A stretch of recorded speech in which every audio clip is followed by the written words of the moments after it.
Je suis très à l'aise pour parler du bilan des 6 années de règne du président Macky Sall à la tête de la République du Sénégal. Et pour cela, il me plaît de faire une petite rétrospective. Car comme vous le savez, un bilan ne saurait être pertinent sans une situation de référence. Vous savez qu'en 2012, le président de la République, son Excellence Macky Sall, pendant qu'il était candidat, avait, à la suite du diagnostic rigoureux qu'il avait réalisé pour le Sénégal, il avait élaboré un programme de campagne intitulé Yoonu Yokkute et que les Sénégalais ont plébiscité en 2012. Ce programme Yoonu Yokkute intégrait 5 axes qui, par la suite, et on aura l'occasion d'en reparler, ont été reformatés en 3 axes à travers le plan Sénégal émergent. Alors, à la prise du pouvoir, nous avions trouvé un pays en désordre, dans tous les domaines. Désordre dans le domaine de l'institution, ce qui faisait voir un pays sans autorité. Désordre dans le domaine des valeurs, désordre dans le domaine économique, social, dans le domaine de la gouvernance et même dans la diplomatie. Nous avions trouvé un pays avec une économie en décadence. En témoigne la dégradation de la culture arachidière qui était pendant longtemps le levier de notre développement agricole. Nous avions également trouvé un pays dans lequel les petites et moyennes entreprises utilisant l'électricité étaient sur le point de la faillite par le simple fait des délestages sempiternels, impactant ainsi l'auto-emploi dans le mauvais sens, des grandes entreprises qui sont du reste numéro 1 dans leur domaine d'activité, donc tirant en grande partie l'économie du Sénégal, voyaient leurs activités au ralenti et leur compétitivité à la baisse par le simple fait du déficit en énergie. Par exemple, dans le cadre de l'aviculture, les grandes entreprises qui avaient un besoin énorme en électricité pour la culture des volailles voyaient de jour en jour leurs produits périr par le simple fait d'absence d'électricité. Et également, sur le plan du pouvoir d'achat des Sénégalais, nous avons trouvé un pays en décadence. En décadence dans la mesure où nous n'avons jamais connu un taux d'inflation des prix des denrées de première nécessité aussi élevé qu'entre 2000 et 2012. Pour certaines denrées, ce taux d'inflation a même atteint 100% en 12 ans. En 2012, nous avions également trouvé un Sénégal divisé en 2, à savoir une partie appelé et considéré comme étant le Sénégal utile, qui était représenté le long du littoral, de Dakar à Saint-Louis, en touchant un tout petit peu Thiès, Louga et les villes environnantes, où plus de 80% des ressources du pays étaient investies. L'autre partie du Sénégal, considérée comme étant le Sénégal inutile, ne bénéficiait que de 20% des ressources du pays en termes d'investissement en infrastructure, en termes d'appui à l'agriculture, en termes de tout simplement de citoyenneté. Je veux parler de ce concept qui disait un Sénégal du Kaou et un Sénégal du Tah. Pour parler ainsi. Nous avions également trouvé un Sénégal avec des chantiers à l'arrêt par le simple fait d'un très mauvais montage financier. Je vais donner le cas de l'aéroport international Blaise Diagne qui est resté 10 ans sans évolution. Nous avions trouvé également un Sénégal où l'éducation faisait l'objet de bluffs et de leurres, à savoir des universités étaient créées tout simplement par décret, mais n'existaient physiquement qu'à travers la location de lieux ou l'utilisation de locaux préalablement destinés à autre chose. Nous avions trouvé un Sénégal où plus de 5000 bacheliers étaient laissés en rade sans être orientés dans aucune université ou aucune école supérieure. Nous avions également trouvé un Sénégal où certaines franges de la société, certaines catégories de la société qui sont les plus fragiles par le simple fait, pour certains, de leur sexe et pour d'autres, de leur handicap physique, qui étaient laissés pour compte. Les femmes des villages étaient obligées de faire face tous les jours à des activités laborieuses qui leur prenaient du temps, les empêchant ainsi de s'occuper de leur famille ou de s'occuper des enfants. Et d'un autre côté, des handicapés qui, par le simple fait qu'ils sont victimes d'un accident ou simplement de leur destin, étaient considérés comme des citoyens à part.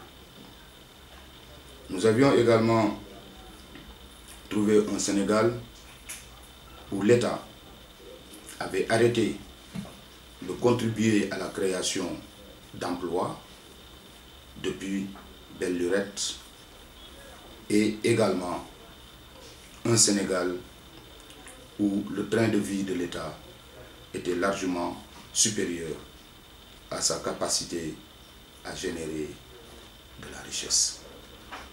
Et bien d'autres mots que nous avons trouvés sur place et auxquels il fallait faire face. Je passe sur beaucoup d'autres éléments qui ont fait l'objet de plusieurs revendications des Sénégalais. Je veux parler des enseignants, je veux parler des fonctionnaires de la santé, je veux parler des retraités. Sur le plan diplomatique, nous avions trouvé un Sénégal qui avait fini de ternir son image sur le plan international par l'arrogance, mais également par la maladresse ou par tout simplement l'insuffisance de capacité de ceux-là qui avaient la charge du rayonnement international de notre pays. À la prise du pouvoir, le président Macky Sall, accompagné par nos alliés, aussi bien des partis politiques que de la société civile, s'est tout de suite mis au travail. Avec en face de lui plusieurs urgences dont chacune pour constituer une priorité. Il s'est d'abord attaqué au rehaussement du pouvoir d'achat des Sénégalais pour anéantir la souffrance quotidienne de nos concitoyens qui étaient exposés à leur incapacité à faire face à leurs contraintes quotidiennes. C'est ainsi qu'il baissa le prix des denrées de première nécessité. Non seulement il le fait, mais également il bloque ses prix. Nonobstant l'inflation sur le plan international de certains paramètres qui forcément influent sur le prix des denrées de première nécessité. Rappelez-vous également que son prédécesseur, conscient de l'état macabre du pays dans lequel était le pays à la prise de pouvoir du président Macky Sall. Donc son prédécesseur disait, à qui voulait l'entendre, que si Macky Sall était élu, que les fonctionnaires resteraient 2 mois sans salaire. La réponse à cette affirmation de son prédécesseur était non seulement de préserver les salaires et de les payer, mais en plus de les prendre comme un paramètre, n'est-ce pas, dans son ambition de rehausser le pouvoir d'achat des Sénégalais. C'est ainsi qu'il a pris la décision de renoncer aux impôts sur les salaires, augmentant ainsi le pouvoir d'achat des Sénégalais de 15 000 à 90 000. Toujours dans le cadre du rehaussement du pouvoir d'achat des Sénégalais, il a procédé à l'augmentation des pensions de retraite à hauteur de 40%. Il a également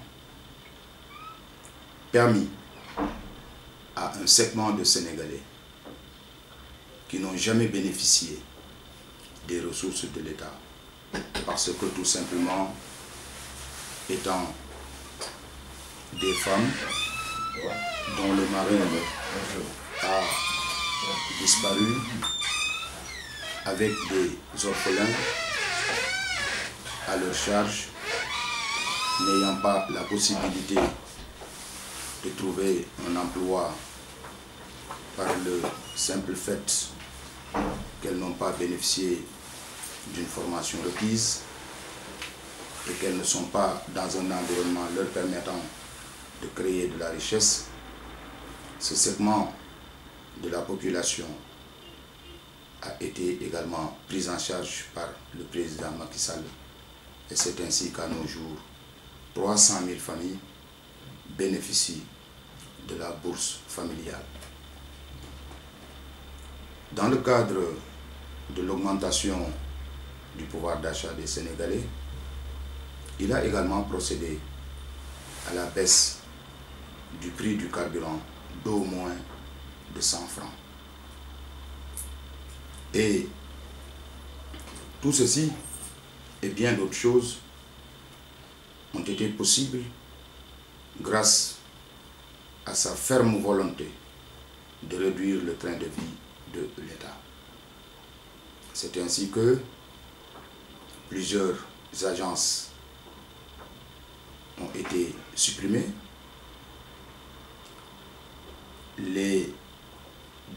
Certains privilèges jadis accordés aux ministres ont été supprimés. Le salaire de beaucoup de directeurs généraux ont été revus à la baisse, mais également un audit de la fonction publique a été réalisé, lequel audit d'ailleurs a permis de déceler 3467 agents en situation irrégulière, dont 2298 introuvables. Il a également procédé à une rationalisation des logements de fonction, mais également à la suppression de plus de 600 lignes de téléphone qui étaient utilisées sur le dos des Sénégalais. Donc, toutes ces économies lui ont permis de créer de nouveaux segments de citoyens sénégalais désormais pouvant bénéficier des ressources de l'État à travers la bourse familiale de solidarité, je l'ai dit tout à l'heure, mais également à travers la couverture maladie universelle. C'est ainsi que il a permis aux couples d'avoir une quiétude en ce qui concerne les charges liées à la césarienne, mais également permis à certains de nos concitoyens malades de pouvoir bénéficier de la gratuité de la dialyse. Sur le plan de l'éducation, nous avons, je vous l'ai dit, trouvé cette situation de lycéens laissés en rade. Le président de la République, président son Excellence Macky Sall, a tout de suite pris la décision de les intégrer dans des écoles privées pour leur permettre de poursuivre leurs études et de développer leur employabilité. Je rappelle également que plusieurs écoles étaient créées de manière virtuelle, si ce n'est que par des classes appelées des abris provisoires, qui étaient au nombre de plus de 6000 à travers le pays. Le président de la République, son Excellence Macky Sall, s'est tout de suite attaqué à ce fléau-là. Et aujourd'hui, les abris provisoires ont été réduits à hauteur d'au moins 60% pour les substituer en des bâtiments avec les équipements